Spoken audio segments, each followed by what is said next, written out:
नमस्कार। India debate में आप सबका स्वागत है। मैं हूं आशुतोष पाठक। जिसका डर था वही बात हो गई। ऐसा है नहीं कि पूर्व नियोजित ये स्टेटमेंट नहीं था या लोगों के मन में इस तरह की प्रतिक्रिया आने का अंदेशा नहीं था। जिस तरह के स्टेटमेंट आने चाहिए थे ठीक उसी पैटर्न पे अब स्टेटमेंट आ रहे हैं और बीभत्स शब्दों का इस्तेमाल करते हुए हर तरह के, आप उसे असंसदीय भी कह सकते हैं, लेकिन आपत्तिजनक तो निश्चित रूप से कह सकते हैं। वो वो स्टेटमेंट आने लगे। अपेक्षा थी, तमिलनाडु से नहीं आ रहा है, केरलम से भी नहीं आ रहा है, आसाम में कहने की हालत नहीं है, पुडुचेरी से भी नहीं आ रहा है, लेकिन एक स्टेट है पश्चिम बंगाल, वहां से स्टेटमेंट आने शुरू हो गए। इस तरह का बयान शुरू हो गया आना। मोदी और शाह के डर्टी और नेस्टी बिहेवियर की वजह से हम बंगाल हार गए।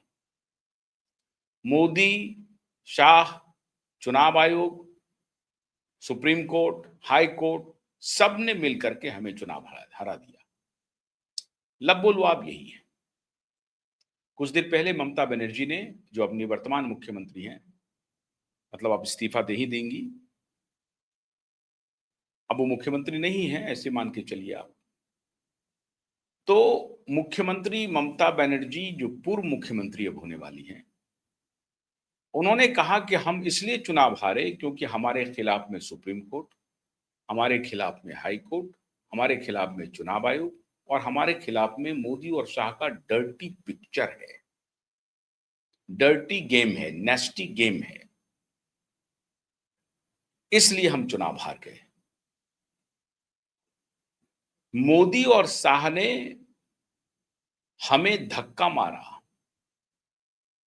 हमारे कार्यकर्ताओं की पिटाई की, मेरे पेट में लात घूसों की बरसात कर दी भारतीय जनता पार्टी और चुनाव आयोग के लोगों ने, मेरे पीछे में मारा और मुझे धक्का देकर के बाहर निकाल दिया काउंटिंग सेंटर से। मैंने कई बार पहले भी बताया है, आज फिर बता रहा हूं एक बार। सबसे पहले एसआईआर का विरोध हुआ, फिर मतगणना का विरोध हुआ और अब कहा जा रहा है कि जिस दिन वोटिंग थी उसके एक दिन पहले हमारे कार्यकर्ताओं को जबरदस्ती गिरफ्तार कर लिया गया। असली दर्द गिरफ्तारी वाले दिन की है। ममता बनर्जी ये बात अब पब्लिक फोरम पे आके कह रही हैं, मीडिया के सामने कह रही हैं। मीडिया को उन्होंने हालांकि बहुत होशियारी से कहा, मीडिया की कोई भूमिका नहीं है, लेकिन जो मीडिया के मालिक हैं वो कंट्रोल्ड है। मैं इसमें बहुत हद तक मानता हूं, मीडिया कंट्रोल्ड है, इसमें कोई शक नहीं है। मीडिया केंद्र सरकार के विरोध नहीं जाकर के केंद्र सरकार से कोई सवाल उस तरह से नहीं पूछती है, ये भी सत्य है, मैं मानता हूं, मानना चाहिए इस बात को। जो है सो है, उसे कहना चाहिए।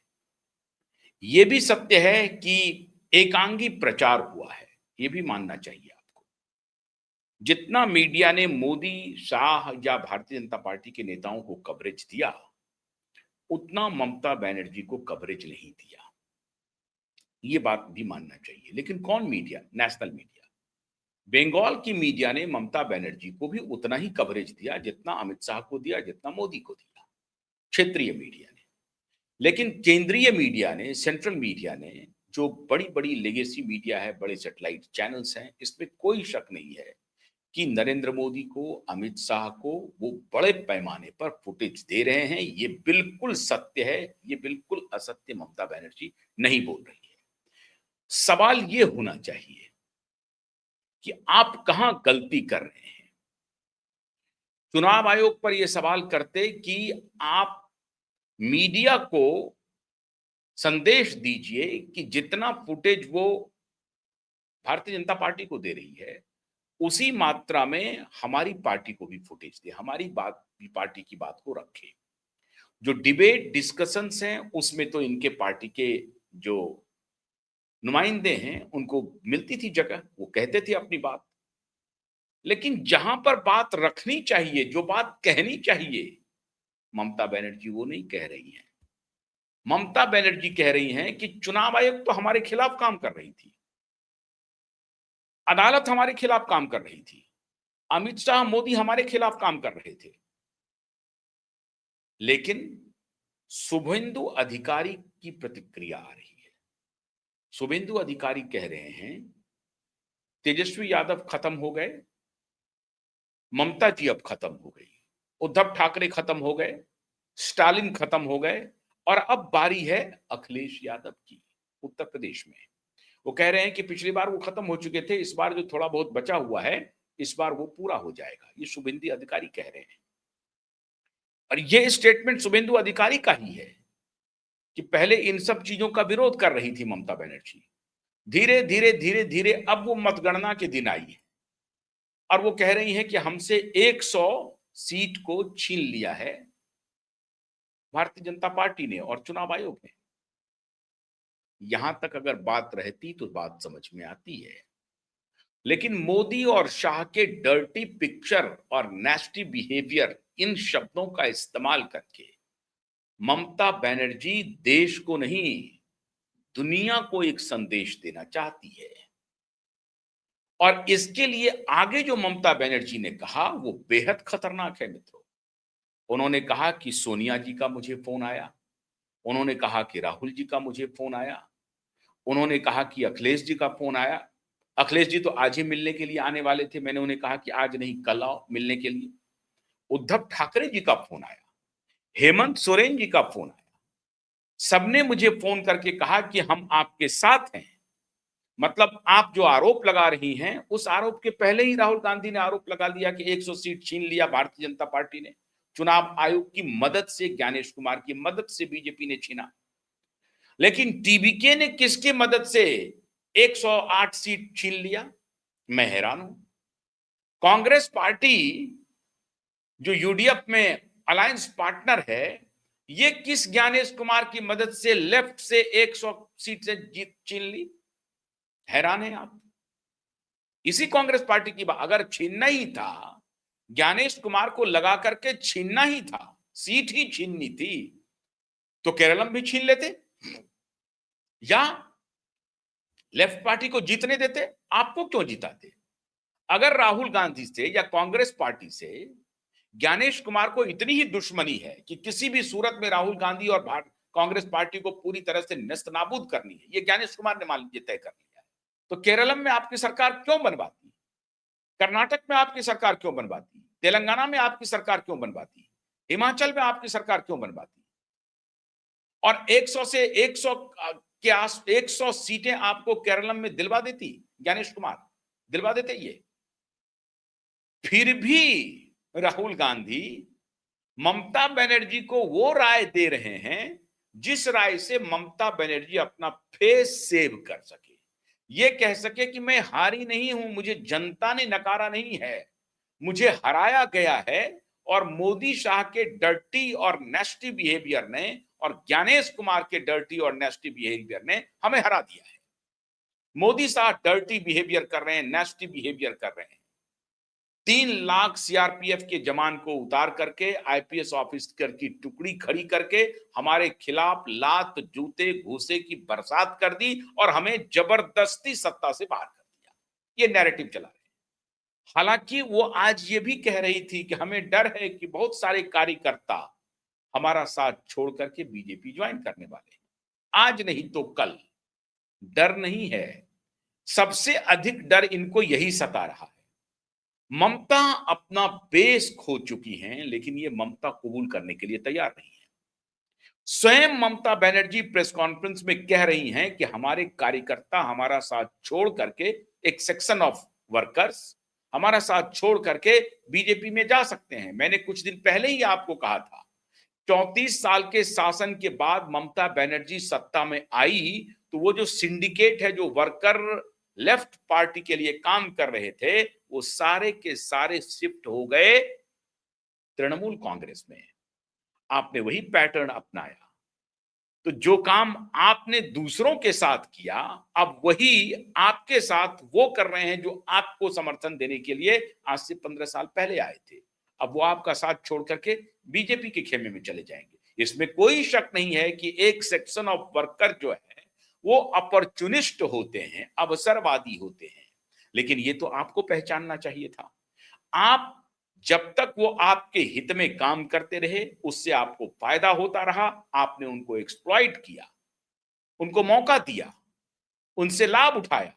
और अब वही अवसरवादी लोग हैं जो जिधर से उनको फायदा मिलेगा वो उधर चले जाएंगे। तो अब आप रुदाली कर रही हैं कि कुछ सेक्शन ऑफ वर्कर्स हमारा साथ छोड़ करके चले जाएंगे। कोई बात नहीं है, उनको मुबारक हो, आप ये भी कह रही हैं। सच बात यह है कि वो वर्कर आपसे नाराज थे।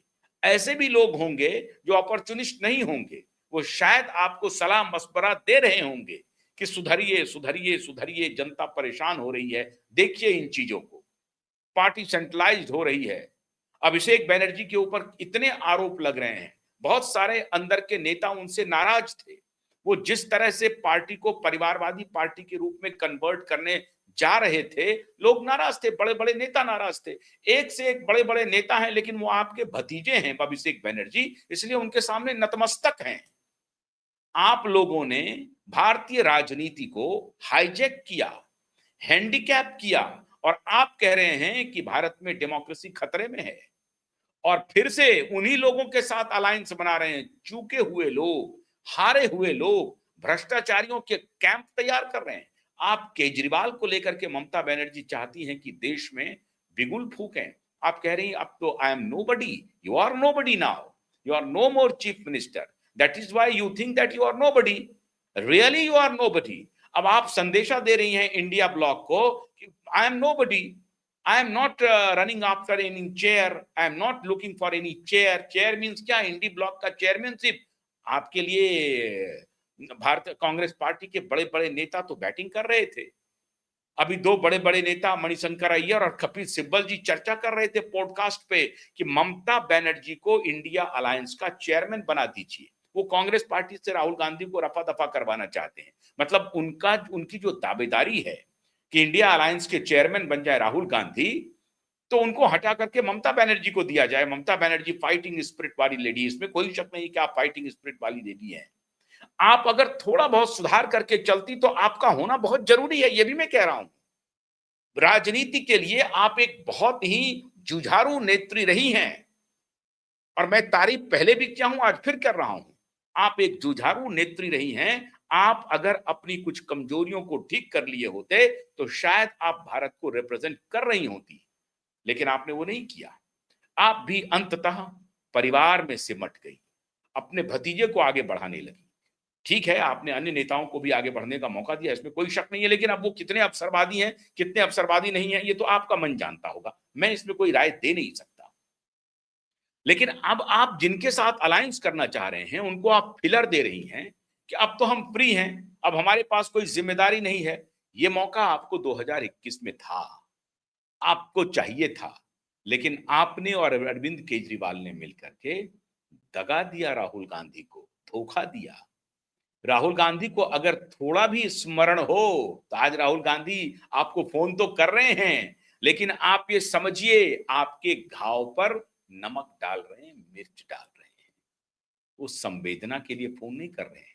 हालांकि वही कहते हैं, जब तूफान आती है, आंधी आती है, बाढ़ आती है, तो बाघ और बकरी एक ही घाट पर पानी पीता है, बाघ बकरी को मारता नहीं है। वो स्थिति हो गई है आप लोगों की। आंधी आ गई है मोदी की, तब आप सभी इकट्ठे हो रहे हैं कि इस आंधी को कैसे बचाया जाए। तंबू सबका उखड़ गया है, तो सब लोग अब इस आंधी में बचने के लिए, मोदी की आंधी को बचने के लिए सारे लोग इकट्ठे हो गए हैं। बाघ बकरी एक साथ पानी पीना चाहते हैं। लेकिन सुश्री ममता जी, याद कीजिए, मैं आपको याद दिला रहा हूं, जब ये चर्चा चल रही थी, और उस वक्त नीतीश जी भी थे आपके अलायंस में, जब ये चर्चा चल रही थी कि आइदर नीतीश कुमार और राहुल जी, इन दोनों में से किसी को प्रधानमंत्री का उम्मीदवार घोषित कर दीजिए, तो आपने और अरविंद केजरीवाल ने मिलकर के खेला कर दिया, नाम काट दिया राहुल गांधी का। और ये राहुल गांधी कांग्रेस पार्टी के नेताओं की अगर स्मृति थोड़ी सी भी बची हो तो थोड़ा सा अपनी घड़ी की सुई को 2021 में लेके चले जाएं।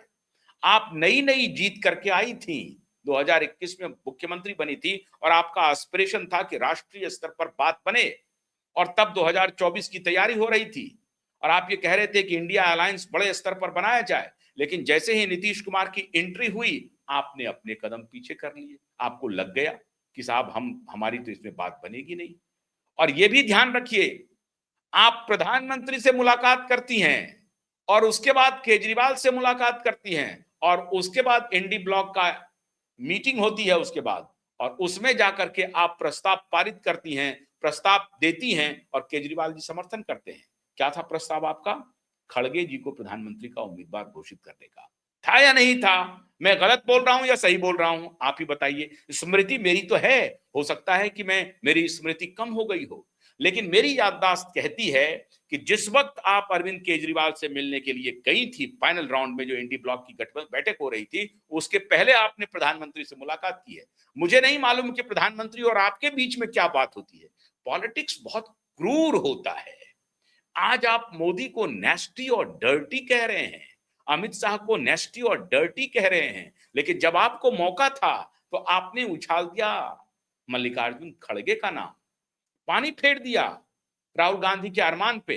अगर उस वक्त आप राहुल गांधी को नेता मान लेते और मजबूती से आप राहुल गांधी के पीछे खड़े होते तो हो सकता है कि कांग्रेस को मजबूती मिलती, लेकिन आपने राहुल गांधी का नाम काट दिया। आप राहुल गांधी का नाम काट देंगे, गांधी परिवार के किसी व्यक्ति का नाम प्रधानमंत्री के पद से काट देंगे, तो फिर प्रधानमंत्री के लिए जो भी अलायंस बन रहा है, जो भी सत्ता परिवर्तन का अलायंस बन रहा है, उसमें गांधी परिवार की जीरो दिलचस्पी होगी, जीरो। बात समझ रहे हैं आपकी? नहीं समझ रहे हैं? ये बात आपको मालूम था कि खड़गे का नाम लेंगे राहुल गांधी अलग हो जाएंगे, सोनिया गांधी नाराज हो गई है, इंडी गठबंधन बनने से ही पहले फुस हो जाएगा।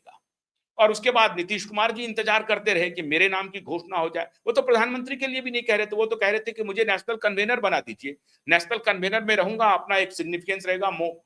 हालांकि वो धीरे धीरे अरमान जगाए हुए थे प्रधानमंत्री बनने के लिए नीतीश कुमार जी, लेकिन वो चाह रहे थे कि मैं प्रधानमंत्री के नाम की घोषणा में मैं नहीं जाऊं, मुझे नेशनल कन्वेनर बना दिया जाए। पहले इस तक पहुंचना चाहते थे। फिर वो सोच रहे थे कि अगर अपोजिशन की हवा बनेगी तो मैं स्वयं एक स्वाभाविक उम्मीदवार हो जाऊंगा अगर मैं नेशनल कन्वेनर हो जाता हूं घोषित तो।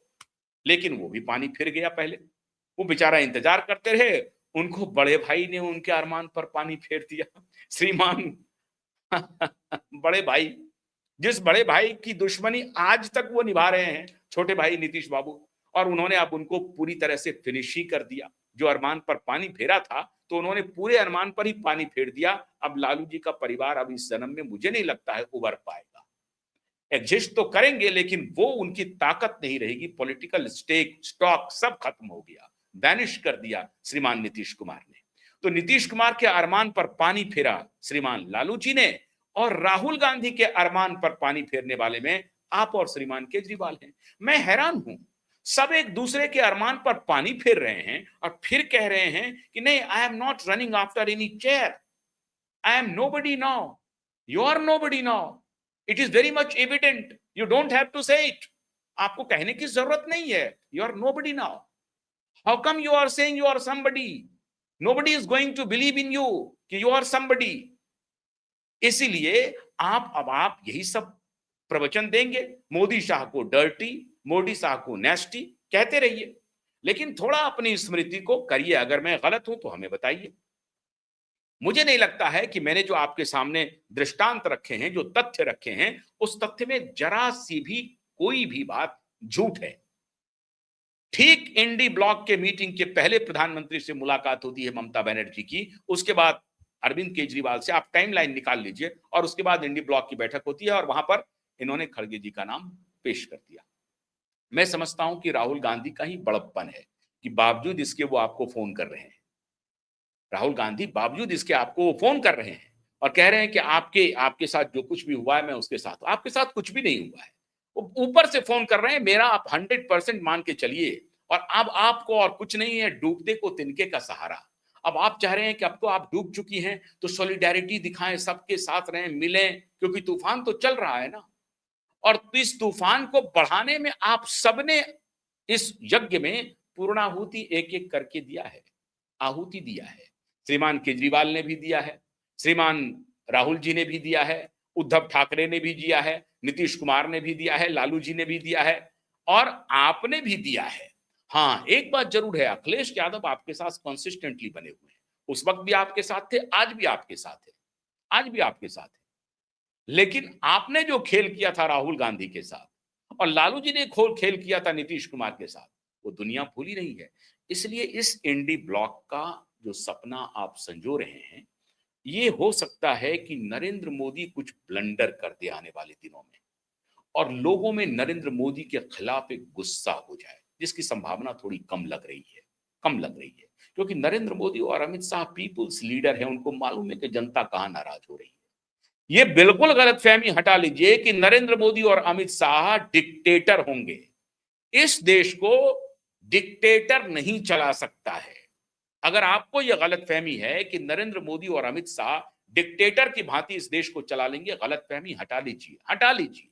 मैं आपको बता रहा हूं, कौन इस देश में कब आ जाएगा, कब उखाड़ के फेंक देगा नरेंद्र मोदी और अमित शाह को, नरेंद्र मोदी सपने में भी नहीं सपना सकते हैं।